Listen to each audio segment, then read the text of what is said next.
Hello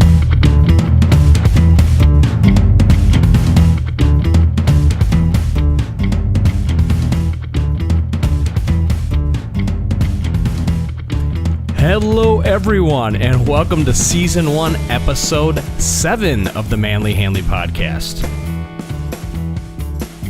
This is the podcast with no limits on what we'll cover unless it's something totally psychotic or not worth covering.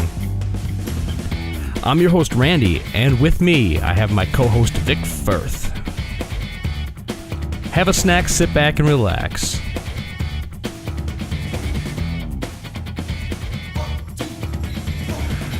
This episode was recorded on Saturday, April 27th, 2019. So just for announcements, after a few hours after this episode drops, we'll be announcing the winner of the Jabra Elite earbuds. I almost called them headphones, earbuds. So stay tuned for that. The entries started off kind of slow, actually really slow, but now they're starting to pour in at the last minute. Next week, I'll be announcing yet another giveaway. It's quite possible that the next giveaway will be even more expensive than this current one. I'll give you a hint. It's computer pro audio related. You know what really bums me out about these giveaways? I don't get to keep any of these awesome products. It's quite the emotional roller coaster.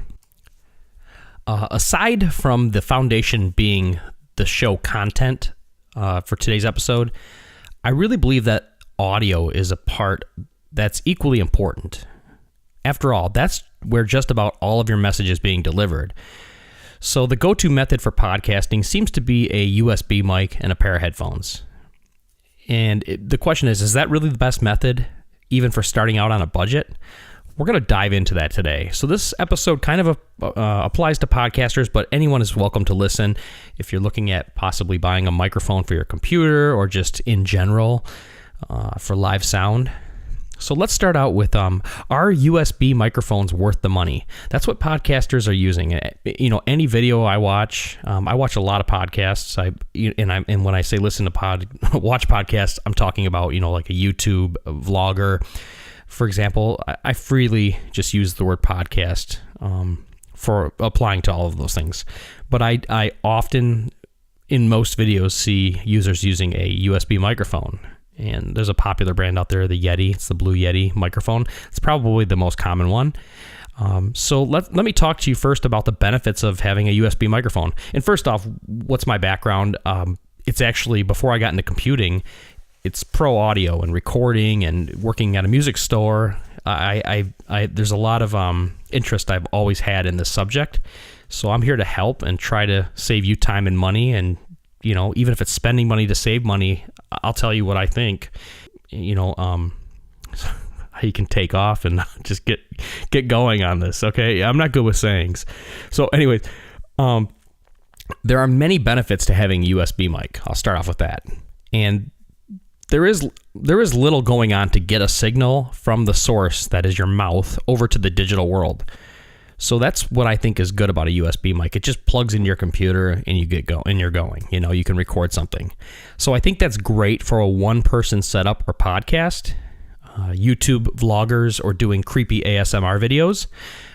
Google it. It's huge.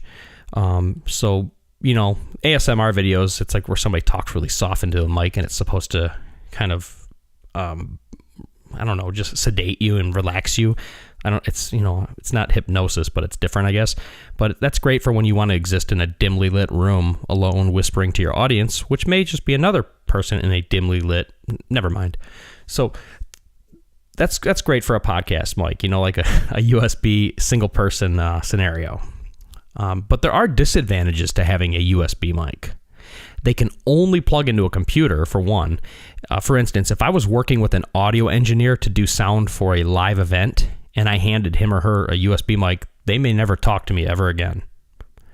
I mean, maybe it's kind of like bringing a stun gun to a shooting range. You're not going to walk into a recording studio and see a legendary producer, for example, miking up a guitar amp with a Blue Yeti USB microphone. Not going to happen, ever.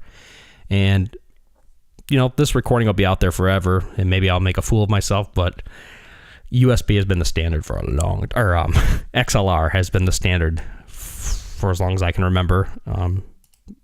every hit album. I mean, like that's what's used. Okay, so I just wanted to save you the time on that. But with the USB microphone, it kind of acts as your computer's input sound card. Once you plug it in, it shows up as a device, and it can get pretty messy if you try to work with more than one microphone. Trust me on this one. There are solutions to work around that confusion, but when it comes down to it, you're just adding more devices and latency to your computer to have to process. If you're just starting out though and want to get a feeling for recording, I still think that a single USB microphone is worth it. You can get a decent sounding one for under $100, and I wouldn't invest in one if you're planning a voiceover career though. So let's move on from there and start talking about what I believe in and use. I've repurposed my XLR mics I've had for over 10 years, probably some of them 20 years. XLR is the standard in the recording music industry, which has been using it for such a long time. Like, for instance, those mics that I've repurposed, I have the Rode NT1A. I'll link that in the video description. I have the SM57, which is very common. I even have a cheaper condenser microphone that to me sounds better than any USB microphone, and that's the MXL 770. It's under $80.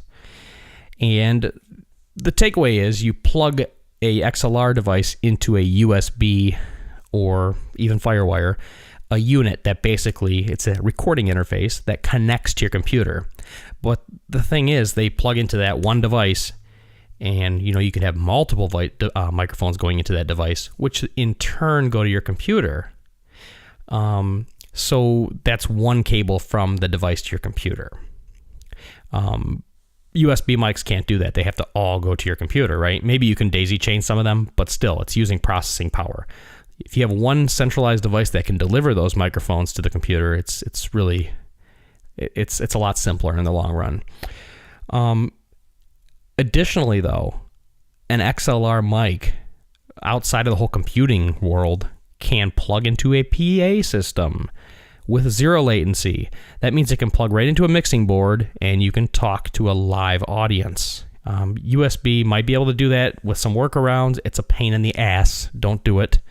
But yeah, you can. What I'm saying is it being worth the investment. I'm saying that because you can take it with you. You can loan it to somebody. They can use it. They can plug it into their PA system because it's the standard for microphones when it comes to professional audio. All of my XLR mics have stood the test of time. Older versions of USB can eventually feel outdated. I have an older USB mic that I think it was like a Samson, and it feels kind of outdated. It's got the older USB plug, the mini USB, which think back to your BlackBerry Curve phone, that USB input. So those things start to get outdated. My old XLR mics are still using an XLR plug, and they work just fine. So yeah, an XLR mic can plug into a PA system or mixing board for doing live sound, miking up a band, you name it. USB mics cannot do that. My microphones also, this is still what I'm using and what I believe in, my microphones are mounted on a microphone boom stand. You can get decent ones at your local music store, often cheaper than $30. I prefer boom stands over the talk show host tablet mic or table mic because like, if it's mounted off the table, it can have that noise when you tap the table. With a boom stand, it's separate. It's a separate arm that's not going to get those vibrations from when you hit your elbow on the desk or anything like that. So that's a reason I prefer a boom stand. It's all personal preference. You can obviously get one of those microphone studio arms that you see on many of the big podcasts out there, but it's not as portable as a microphone boom stand. Those arms, however, are great and efficient to make good use of limited desk space, but you're not going to be always taking that with you somewhere. They kind of just stay where they're at. For my recording interface now, this is where the microphone plugs into the device that goes to your computer. This is the device that handles all of the sound before it gets delivered to the computer. I use the PreSonus StudioLive Mixer, and it can hold up to 16 microphones. That's the smallest model they sell, by the way, the 16 for the StudioLive Mixer. So it made sense for me to get the smallest version. So I can plug in up to 16 mics if I need to, and then one USB cable goes over to my computer if I want to record that audio on my computer. But it can act, this StudioLive Mixer can act as both. It can act as just a standalone mixer, and I could mix live sound for a band or like an event, a choir, a church, whatever. I could do it, and it sounds phenomenal. Or I could even record USB out to my computer, but I could record to an SD card. It has an onboard SD card, so I can pop in one of those little micro SD cards, record everything, professional quality audio, and then I could take it to a computer later for editing. So I could do a live event for a podcast, a professional broadcast, you name it. So yet another option to work well with live sound, in my opinion. It's a good investment if you want to just go all out.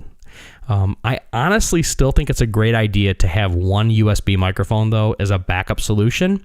So have one of those handy for when you want to remain minimalist. For example, if you have a simple laptop on the road, you could plug in your USB mic and record using the laptop as the mic's power source. And the sound's decent enough. It's not as good as studio quality audio. It's close. It's decent. It'll get the job done. But for you perfectionists out there, you might just want the best, right? But, so yeah, USB microphones generally do get their power from the computer. They don't need another outlet, so it's kind of nice and compact when you're on the road. The recording interface that I use is not necessarily all I use, though. Like, you might want to capture audio on your computer, right? So when I plug my recording interface, my mixer, into the computer, I capture it with a program. A lot of people use Audacity, which is a great free piece of software. But the mixer I bought, the Studio One, and most PreSonus products that you buy that are mixers come with Studio One, which is their software. It's their DAW, which is a digital audio workstation. That comes free with the mixer. Inside of Studio One, that's the software I'm talking to you right now through. I recorded this podcast episode on that. Inside of Studio One, there are a bunch of free plugins that are included. The compression and gating presets along with it sound great. They sound good enough to give anyone a professional broadcast quality sound. So back to the free one, if you don't have a Studio One or PreSonus product, Audacity. It's a great piece of software that runs on multiple operating systems.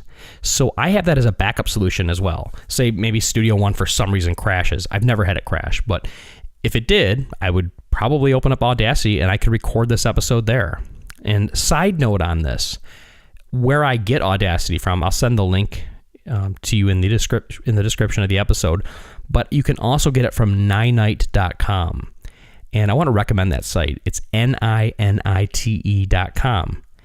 And you can go there and install lots of free and open source software. So you visit the site and you check the box of the software you'd like to install. For example, visit the site, ninite.com. You check the box for like VLC Media Player, for example, which is a great media player that plays just about anything. I go in there and I check that. I check Audacity. That's on there. And once you've checked off all of the software that you want installed, you click a button that just says Get Your Ninite, and you will get a little installer that downloads. And when you run it, it installs all of that software in a single pass with no bloatware. It's a silent install is what it's called. And I actually want to do an episode on that pretty soon. I do something relating to Ninite. But it's going to decrease the possibility of you going to a site such as that's infested with spam like CNET or any other sites that put software in their downloaders and install dirty ads on your machine. Ninite will not do that. I've been using it for years and it's super reliable. So back on subject with this, what I believe in using in the studio is I also have a few XLR backup cables, which you can get from your local music store. You can usually pick these up for a great deal there. It's usually the best place to buy them, in my opinion. And you buy these XLR cables, and in case they, you roll over at one with your chair and cut it, and you need one for a backup, you'll have it hanging on your wall, or wherever you store it. And you'll be back up and running to record your podcast. And again, XLR mic cables. They use them for live sound, professional sound in the studios. That's what I believe in, and I think it's a good investment. So I've tried both methods of recording, so if you have any questions remaining on this topic, feel free to comment. Engage with us. We're a friendly community. I try to respond to everything on the Manly Hanley Facebook page. I also reply to comments on randyhanley.com. So feel free to ask away, and I'll try to get my best to get back with you. I'm also kind of cross-posting on YouTube these podcast episodes as audio, just to see if it gets a further reach for us, but I don't know, it's worth a shot. So I'd like to thank everyone for putting time aside to listen to the podcast today. Again, stay tuned for some more giveaways. I won't be announcing it on this episode, but around midnight tonight, I am going to announce the one lucky winner of the Jabra Elite earbuds. And it's going to be pretty cool. I'm jealous. I want to keep them, but I can't. It's part of the rules. So again, thanks to Jabra for making that happen. Follow our podcast. If you're a new listener, we'd love to hear from you. You can follow this podcast by visiting randyhanley.com/podcast. Also look for Randrums on Twitter. That's RANDRUMS. And also the Manly Hanley Podcast Facebook page. Follow us, like us, whatever. Do it. Thanks everyone for listening. Have a great day.